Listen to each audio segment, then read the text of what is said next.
Bonjour à tous, deuxième épisode des conférences de salon, cette fois-ci dédié au marquis de Sade.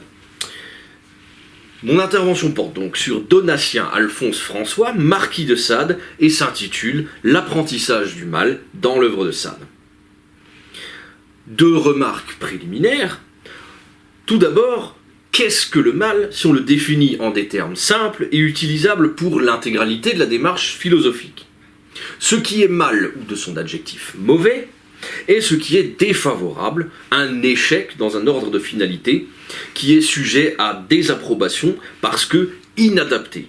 Par exemple, un plan mal dessiné, une maison mal construite.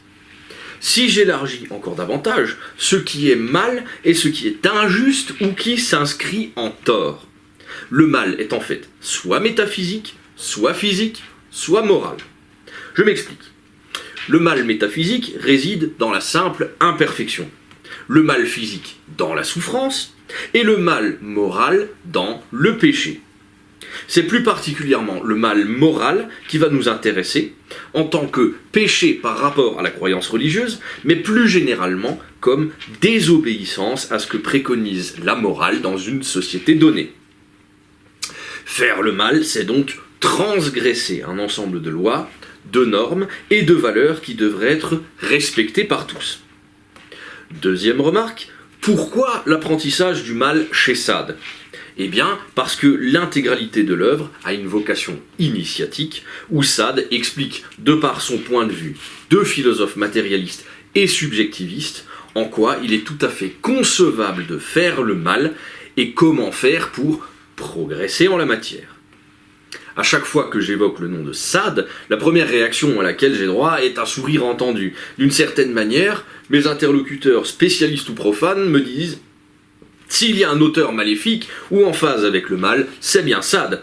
Ou de façon plus triviale, s'il y a un homme qui a fait le tour de la question du mal, c'est bien le marquis de Sade.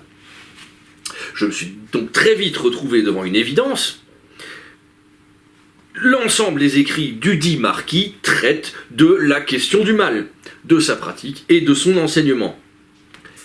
C'est alors que m'est apparu l'envers de la médaille, puisqu'il est question du mal partout dans l'œuvre et pas juste dans quelques chapitres clairement délimités, comment rendre compte de cette notion omniprésente, cruciale et complexe qu'est le mal? Eh bien, l'avantage de cette pensée, c'est qu'elle comporte des récurrences. L'ensemble se tient en un petit nombre de principes que l'auteur explique sans cesse, puis réexplique encore et encore et encore à travers la bouche de ses personnages. Mon intervention a donc, entre autres buts, de mettre à bas tous les racontards et les fausses idées que la sagesse populaire se fait de Sade et de mettre un peu d'ordre et de clarté dans tout ça. Ces personnages à vocation explicative, ce sont les libertins. Et chacun d'entre eux se sent presque systématiquement obligé d'exposer les motifs de sa conduite et de la justifier. Et les grandes lignes de cette conduite immorale sont presque toujours motivées par les mêmes principes, ceux-là même qui vont faire l'objet de mon propos. Après réflexion, et puisque de multiples angles d'approche sont envisageables, j'ai pris le parti de dégager les caractéristiques principales de cette notion, rendant ainsi compte de sa teneur, mais aussi de ce qu'elle n'est pas, car des confusions sont possibles. Commençons par les reproches habituels et dénués de sens qu'on adresse à un auteur, comme par exemple dans le cas de Sade, il n'a jamais vécu ce qu'il a écrit, il ne sait pas de quoi il parle, il n'applique pas ses préceptes à sa propre existence, etc., etc., j'en passe et des meilleurs. Eh bien, dans le cas de Sade, c'est d'autant plus inapproprié. La vie du jeune marquis est teintée, dès qu'il atteint l'âge adulte, par le vice et la dépravation. On peut y voir les prémices des écrits à venir. En effet, Sade n'a l'air d'avoir aucune forme de respect ou de crainte pour les institutions. Il fait, comme bon lui semble, papillonnant d'un caprice à un autre et faisant fi des conséquences.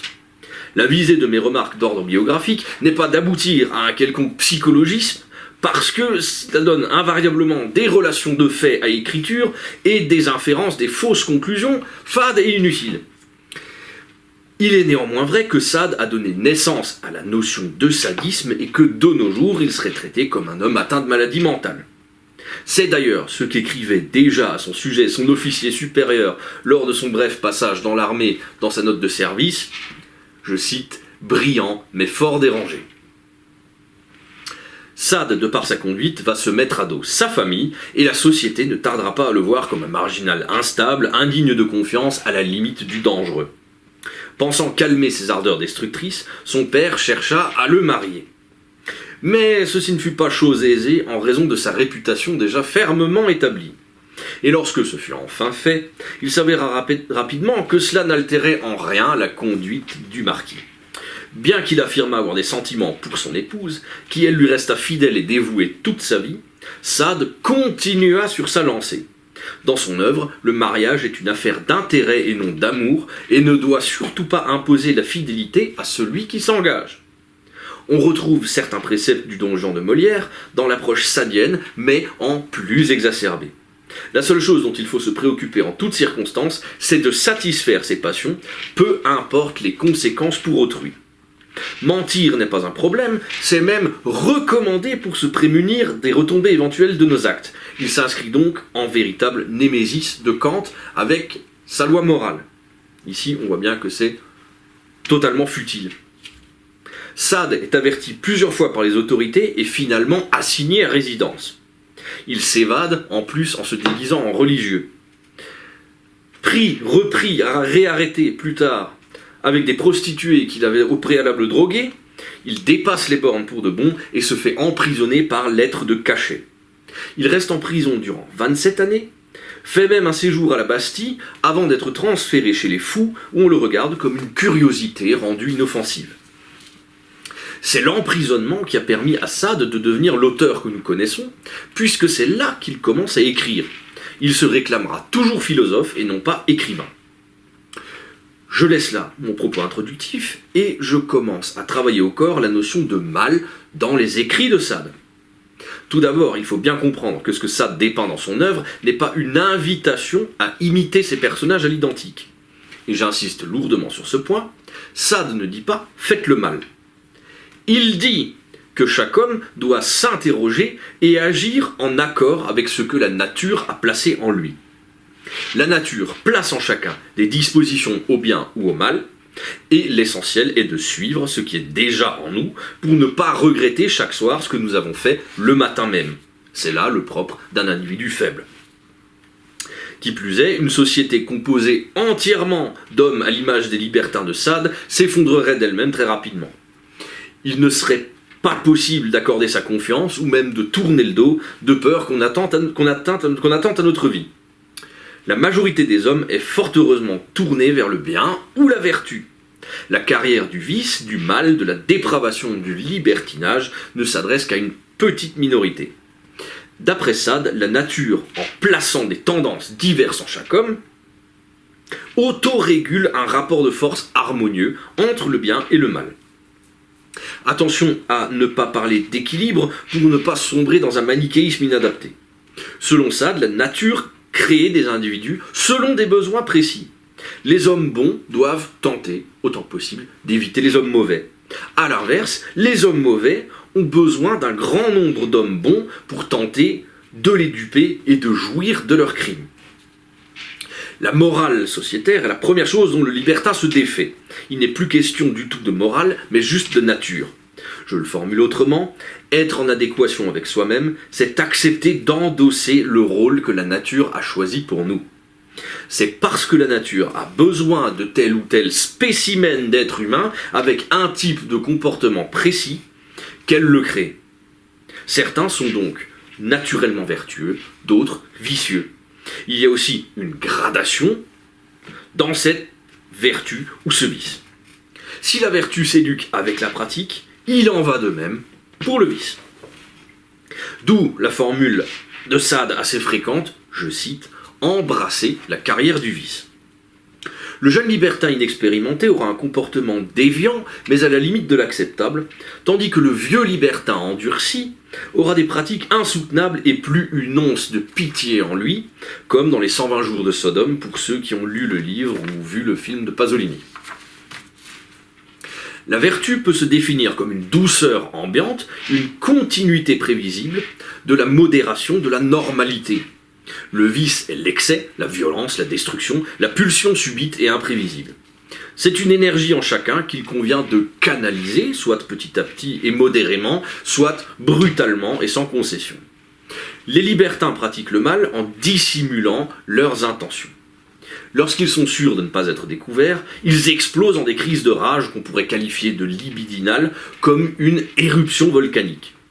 Les libertins expriment le vice grâce à l'alcool, la violence et bien sûr le sexe. C'est l'orgasme qui les libère temporairement de cet état. Ce n'est que très bref, il faut bientôt qu'ils cherchent une nouvelle victime à souiller pour recommencer le processus. C'est dans cette sexualité débordante, déviante et excessive qui fait la célébrité des œuvres de Sade et qui la rend si terrible. Chaque libertin a ses pratiques de prédilection et des besoins très variables en fréquence et en intensité. Il n'y a aucun tabou, ni aucune limite. Comme on atteste ce véritable catalogue de la dépravation dont je parlais déjà tout à l'heure, les 120 jours de Sodome. Pour les libertins, le viol est préférable au rapport consenti parce que le dégoût et la terreur sont des aiguillons du plaisir. La sodomie est plus appréciable que le rapport vaginal parce qu'elle brave un interdit sociétaire et est une négation de la vie. Selon Sade, on ne doit pas donner la vie pour perpétuer l'espèce et élever un enfant dans l'amour. On ne doit avoir d'enfant que par caprice ou pour satisfaire un besoin égoïste. L'inceste n'a, lui non plus, rien de dramatique pour les libertins qui le pratiquent régulièrement. Certains ne procréaient même que dans cet unique but. Enfin, le couronnement de libertinage, le summum de sa pratique, n'est autre que le meurtre comme source suprême de jouissance. Que ce soit le meurtre d'inconnus ou de parents, rien n'arrête les libertins. Je donnerai l'exemple tiré de Justine ou les Malheurs de la Vertu, où Rodin, un des personnages, précepteur de nombreux enfants qu'il maltraite allègrement, explique à son assistant et ami dans la dépravation qu'il va tuer sa fille unique pour la simple raison qu'il en a déjà bien assez joui et qu'elle commence à l'ennuyer. Lorsque sa fille l'implore et invoque les liens familiaux et leur sacralité, Rodin lui répond, je cite, « Tu n'es que du foutre éclos ». Fin de citation. Tu n'as en somme pas plus de valeur pour moi que la semence que je me plais à perdre en me masturbant.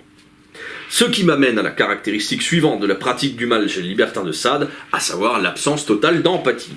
Le libertin est un prédateur qui cherche à assouvir sa soif de dépravation. Elle le tiraille sans cesse, comme un être humain ordinaire en proie à des désirs ardents qui le font souffrir.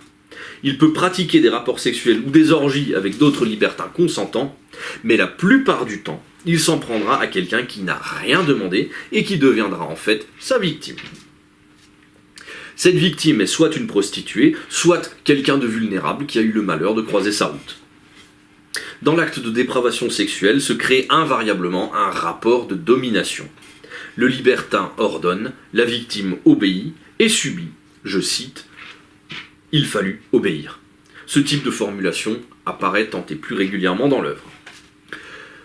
Le rapport du libertin à autrui est assez paradoxal puisque d'un côté, il a besoin d'autrui pour assouvir ses passions, de l'autre, nul n'est irremplaçable, même si les libertins ont parfois des favoris ou des protégés. Chaque victime est en fait un modèle jetable d'être humain. On se situe dans un rapport de réification totale. La réification est le terme technique qui désigne la chosification d'un être humain. Le libertin ne se place pas dans un rapport de reconnaissance de l'humanité commune, il n'en a que faire. La notion même d'humanité ne l'intéresse pas. Ce qu'un être humain possède pour que le libertin s'y intéresse, c'est un corps adapté aux besoins de sa dépravation. Il est plus intéressant de faire souffrir un être humain plutôt qu'un autre être vivant, parce qu'il essaiera de négocier, de raisonner son bourreau, de lui mentir, de s'en sortir par tous les moyens. Comme cela ne fonctionne pas, la victime finira par gémir, hurler, implorer, insulter, maudire, ce qui, encore une fois, stimule le plaisir et le moment de la décharge lubrique du libertin. Il faut relever cependant un unique principe d'identification dans la pratique du mal par les libertins de Sade, tout le reste n'étant, je le répète, que réification.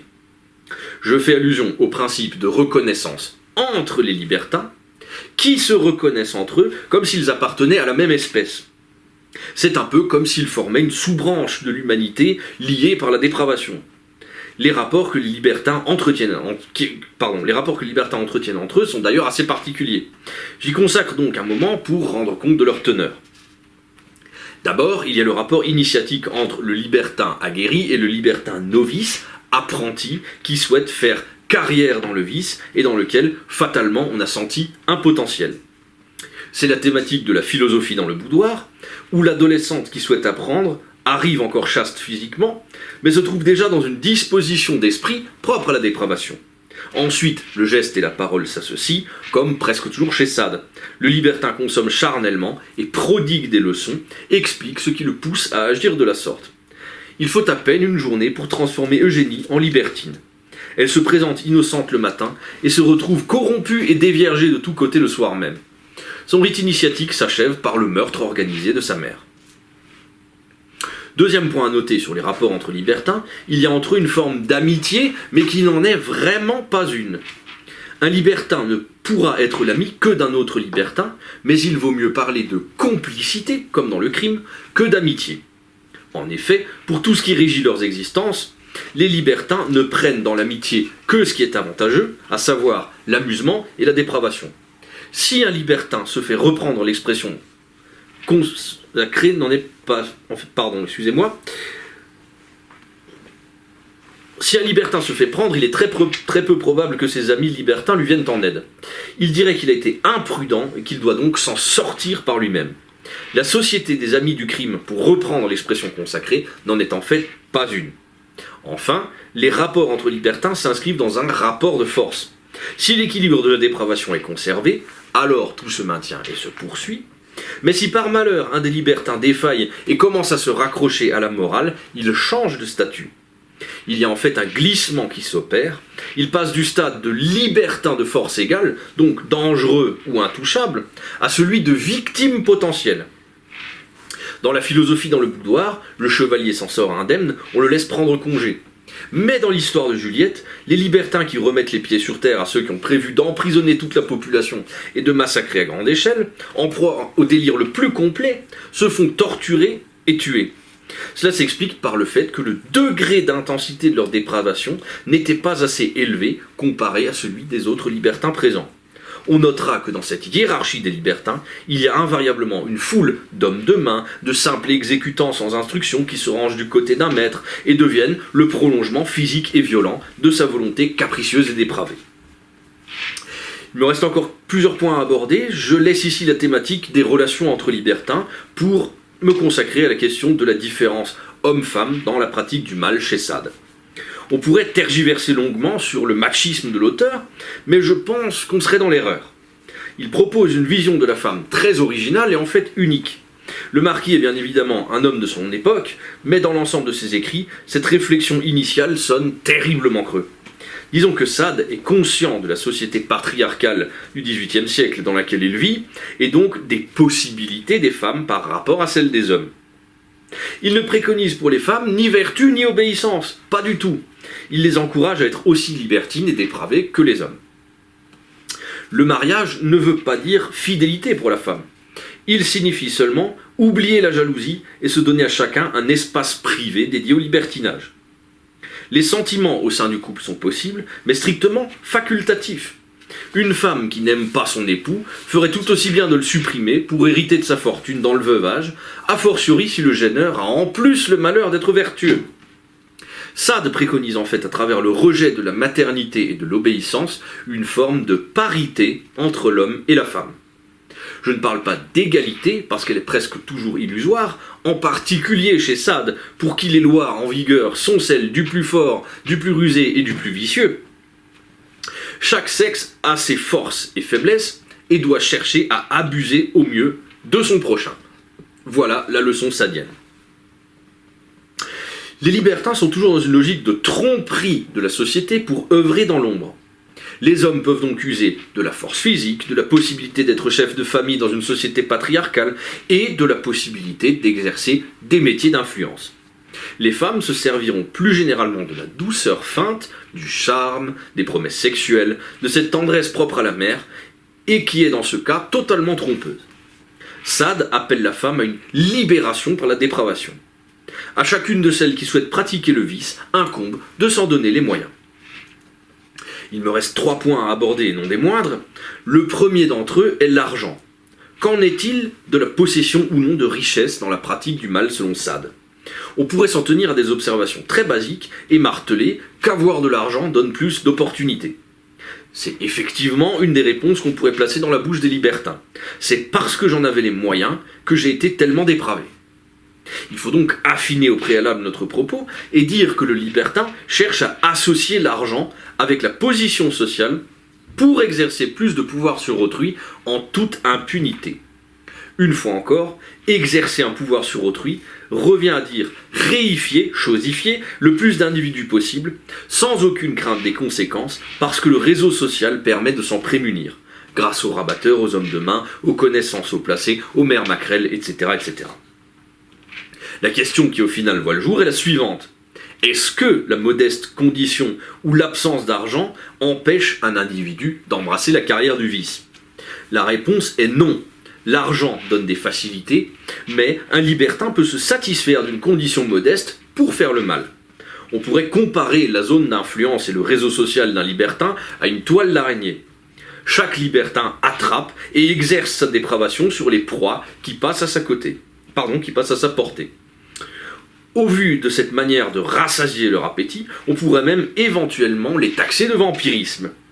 Par exemple, les bandits sur lesquels tombe Justine sont aptes à exercer une violence localisée sur des cibles esseulées et sont loin de s'en priver.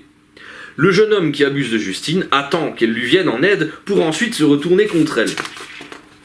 On pourrait prendre cela pour de l'ingratitude, le libertin répond juste « Il n'est question ni d'ingratitude ni de gratitude, je l'ai fait parce que j'en avais l'envie et les moyens. » L'homme en général est plus disposé à pratiquer la vertu et s'efforce de faire le bien. Mais la thèse sadienne est la suivante, le vice est supérieur à la vertu en toutes circonstances.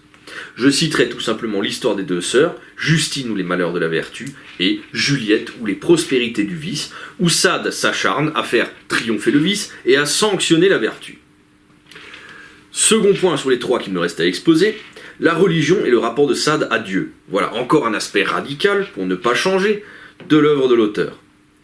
Le surnom de divin marquis est hautement ironique, puisque Sade passe son temps à faire blasphémer ses personnages, en particulier au moment de l'orgasme. Sacre Dieu, ventre Dieu, double foutu Dieu, sang de Dieu, foutre Dieu, la liste est longue. Mais pourquoi cet acharnement ? Sade se déclare profondément athée et anticlérical. Quant au Christ, c'est, je cite, « un fiefé coquin ». Fin de citation. Dans son enfance, Sade aurait été, selon ses propres dires, violé par les religieux chargés de son éducation. Mais outre cette expérience, il est intimement convaincu que la religion est une imposture visant à contrôler la pensée et les peuples. Sa critique du clergé est au final très classique, il le qualifie de mensonger, avide de richesse et de pouvoir. Quant à Dieu, Sade soutient qu'il faut renier son existence, et quand bien même il existerait, il ne faudrait pas le craindre. Sade affiche une attitude obstinée de défiance, s'obstinant à cracher dans le bénitier. Kierkegaard affirmerait qu'il se situe dans une position de désespoir-défi parfaitement intenable. Je ne développe pas ça, ce n'est pas mon propos, vous pouvez consulter cette référence dans le traité du désespoir. De fait, Sade, soi-disant athée, passe le plus clair de son temps à parler du divin et à s'y opposer, d'où le désespoir-défi.